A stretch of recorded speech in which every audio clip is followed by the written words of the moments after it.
Story title: The Boy They Called Useless.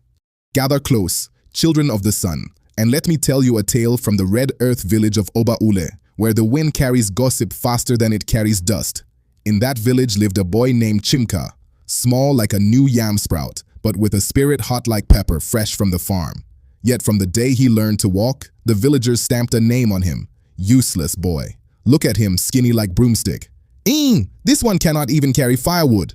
This child will amount to nothing. Every step Chimka took, somebody's mouth was behind him. But listen well, Chimka carried something they could not see, a stubborn fire inside him, a spirit that refused to bow to anybody's judgment. One bright morning, while the other boys were busy wrestling under the old mango tree, punching dust in each other, Chimka walked alone to the hut of the village craftsman, Baba Oche, the man whose hands could make wood sing. Chimka stood before him and said with a voice soft but sure, "Baba, teach me how to carve." Baba Och looked him up and down. Even he had heard the whispers, but Chimka did not blink. He stood firm, like an Iroko tree refusing to fall. Baba Och sighed. If your spirit is strong, take tools. Start. And so he began. The first day, Chimka sliced his finger. The second day, the wood broke in half. The third day, he spoiled Baba's best knife. The villagers opened their mouths again. Didn't we say it? This boy is cursed with failure. Useless, useless, useless.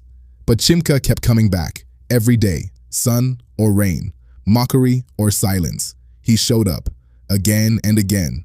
Days became weeks, weeks became months. And then, one morning, Baba Och saw something on the workbench that made his old knees shake. Chimka had carved a miniature talking drummer, so perfect that the ropes looked like they wanted to vibrate, and the tiny carved mouth looked ready to shout, "Gbag bag ba!" Baba Och gasped. "Chimka, my son, this is gift." The news scattered through the village like hamatan fire chasing dry leaves. People who once laughed were suddenly rushing to his hut. "Is this not the boy we called useless? Chimka, I beg carve one for me. Chimka, forgive our mouths." But Chimka only smiled, the calm smile of someone who already knew who he was, and said, "What you called me did not define me. What I chose to believe defined me." Years danced by.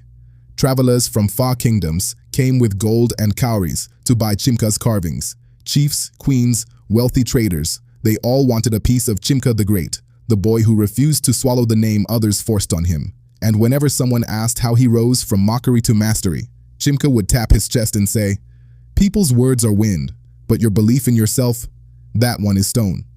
Moral lesson: a person's worth is never written by other people's lips.